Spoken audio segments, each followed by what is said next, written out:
এই জাতি দীর্ঘ একটি সময় থেকে অপেক্ষা করছিল যে আমাদের সামনের জাতীয় সংসদ নির্বাচনের তারিখ এবং এর সাথে শিডিউলটা কখন ঘোষণা হয়। কিছুটা অনিশ্চয়তা ছিল, কিছুটা সন্দেহ সংশয় আমরা ছিলাম। তো আজকের প্রধান নির্বাচন কমিশনারের ঘোষণার মাধ্যমে সেই সংশয়ের অবসান হয়েছে। আগামী 2026-এর 12 ফেব্রুয়ারি আপনারা জানেন বাংলাদেশ জাতীয় সংসদের 300 আসন নির্বাচন অনুষ্ঠিত হবে। আমরা জাতির সাথে সাথে আমরাও মোবারকবাদ জানাচ্ছি এবং এই ঘোষণাকে আমরা স্বাগত জানাচ্ছি। আমরা মনে করি যে এর মাধ্যমে জাতীয় সংসদ নির্বাচন নিয়ে কোনো অনিশ্চয়তা থাকলে সেটা কেটে যাবে ইনশাআল্লাহ। এবং এর পাশাপাশি আমরা এটাও বলতে চাই যে জাতীয় সংসদ নির্বাচনকে সুষ্ঠু, সুন্দর এবং নিরপেক্ষ করার জন্যে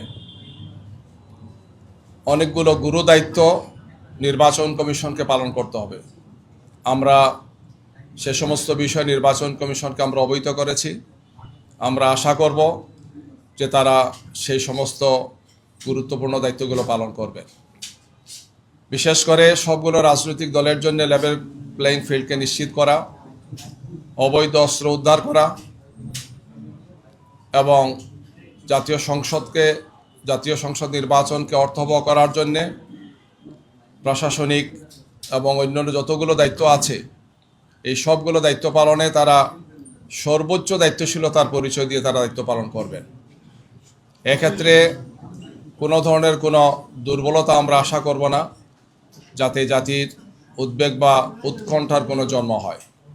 আমরা প্রত্যাশা করব যে সুষ্ঠু, সুন্দর, গ্রহণযোগ্য নির্বাচনের জন্যে একটি সুন্দর সুষ্ঠু নির্বাচনকে নিশ্চিত করার জন্যে লেভেল প্লেইং ফিল্ডকে তারা নিশ্চিত করবেন এবং এই বিষয়ে সর্বোচ্চ ভূমিকা পালন করার জন্য যেহেতু নির্বাচন কমিশন শিডিউল ঘোষণা করেছেন, তাদের উপর এখন সর্বোচ্চ দায়িত্বটা এসেছে গিয়ে এখন থেকে তারা সেই ভূমিকাটি পালন করবেন, আমরা সেটা প্রত্যাশা করছি। আমাদের শীর্ষ নেতৃবৃন্দ, আপনারা জানেন যে আমরা 8 দল একসাথে আন্দোলন করছি। আমাদের এছাড়াও আরও যে সমস্ত বক্তব্যগুলো আছে আমরা 8 দলের শীর্ষ নেতৃবৃন্দের পক্ষ থেকে বিস্তারিত পর্যালোচনা করে আমরা আপনাদের সামনে সেটিও পেশ করব ইনশাআল্লাহ। আমরা ত্রয়োদশ জাতীয় সংসদ নির্বাচনের এই শিডিউলকে আমরা স্বাগত জানাচ্ছি এবং আমি আবারও আশাবাদ ব্যক্ত করছি আমরা সবাই যে এই নির্বাচনকে সুষ্ঠু, সুন্দর, গ্রহণযোগ্য করার জন্যে নির্বাচন কমিশনের উপর যে দায়িত্ব, সেই দায়িত্ব পালনে তারা সর্বোচ্চ দায়িত্বশীলতার ভূমিকা তারা পালন করবেন। কোনো ধরনের কোনো দুর্বলতা, ত্রুটি, বিচ্যুতি যাতে না থাকে আমরা সেটা প্রত্যাশা করব। অতীতে দেখা গিয়েছে যে অনেক বিষয়ই আশ্বস্ত করা হয়েছে বা বলা হয়েছে, কিন্তু সেটি কার্যকর হয় নাই। আমরা আগামী নির্বাচনের ক্ষেত্রে জাতি তিনটি নির্বাচন প্রত্যক্ষ করেছে, যে নির্বাচনে জাতির প্রত্যাশা পূরণ হয় নাই, বরং আমাদের রাজনীতি, আমাদের সমস্ত ব্যবস্থাপনাকে ধ্বংস করা হয়েছে, প্রশ্নবিদ্ধ করা হয়েছে এবং জাতির মধ্যে প্রচণ্ড ক্ষোভ এবং হতাশা তৈরি হয়েছে গত 14, 18 এবং 24-এর সেই তথাকথিত নির্বাচনের মাধ্যমে। এই জন্যে এ ব্যাপারে আমরা আশা করব আগামী নির্বাচনে তারা সেই দায়িত্বটি তারা পালন করবেন, যেটি জাতির প্রত্যাশা, যে অতীতের এই 3টি নির্বাচনের মতো হবে না, বরং একটি সুন্দর, সুষ্ঠু নির্বাচন তারা জাতিকে উপহার দেবেন। আমরা আবারও আপনাদের মাধ্যমে দেশবাসীকে সাথে নিয়ে আগামীর সেই নির্বাচন সুষ্ঠু, সুন্দর এবং গ্রহণযোগ্য করার জন্য আমাদের পক্ষ থেকে সর্বোচ্চ প্রত্যাশা থাকবে, সহযোগিতা থাকবে এবং আমরা আমাদের জনগণকে সাথে নিয়ে আমরা আশা করছি একটি সুন্দর নির্বাচন আমরা পাব। জাতি একটি উৎসবমুখর পরিবেশে এই নির্বাচন অনুষ্ঠানের মাধ্যমে একটি সুন্দর, সুষ্ঠু ধারায় জাতি এগিয়ে যাবে এবং বাংলাদেশ 2024-এর 5 আগস্টের যে ছাত্র জনতার অভূতপূর্ব গণ অভ্যুত্থান হয়েছে, সেই অভ্যুত্থানের প্রত্যাশা পূরণ হবে ইনশাআল্লাহ। আমরা আপনাদের মাধ্যমে দেশবাসীকে মোবারকবাদ জানাচ্ছি, আপনাদেরকে মোবারকবাদ জানাচ্ছি।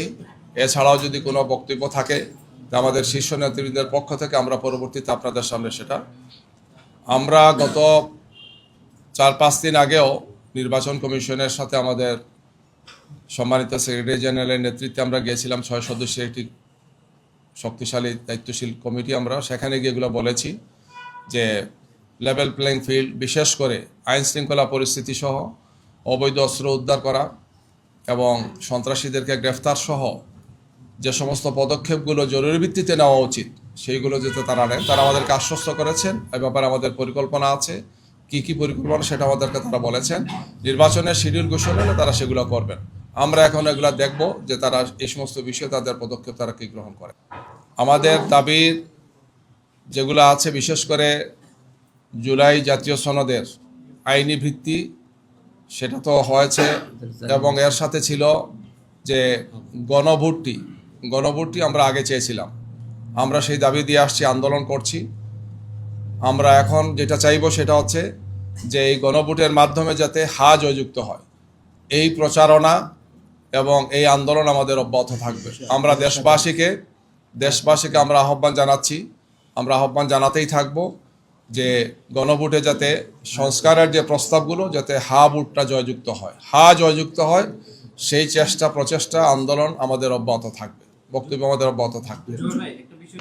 জামাত ইসলামের পক্ষ থেকে তো আমরা প্রাথমিকভাবে 300 আসনেই ঘোষণা দিয়েছি। আমাদের যারা আছেন তারা কাজ করছেন। কিছু কিছু পরিবর্তন হয়েছে, সেই পরিবর্তনগুলো বাস্তব বিভিন্ন কারণে হয়েছে, আমরা সেটাও আপনাদেরকে জানিয়েছি। এখন 8 দলের শীর্ষ নেতৃবৃন্দ বসবেন, সেটা আলোচনা চলছে এবং খুব শীঘ্রই বসে 8 দল চলমান, আমরা 8 দল যারা আন্দোলনে আছি তাদের পক্ষ থেকে প্রার্থী চূড়ান্ত হলে আমরা ঘোষণা করব, এবং সেটা খুব বেশি সময় লাগবে না ইনশাআল্লাহ। আপনাদেরকে আমরা জানাবো। এটা হয়তো আগামী সপ্তাহের মধ্যেই আপনারা আশা করি পেয়ে যাবেন ইনশাআল্লাহ।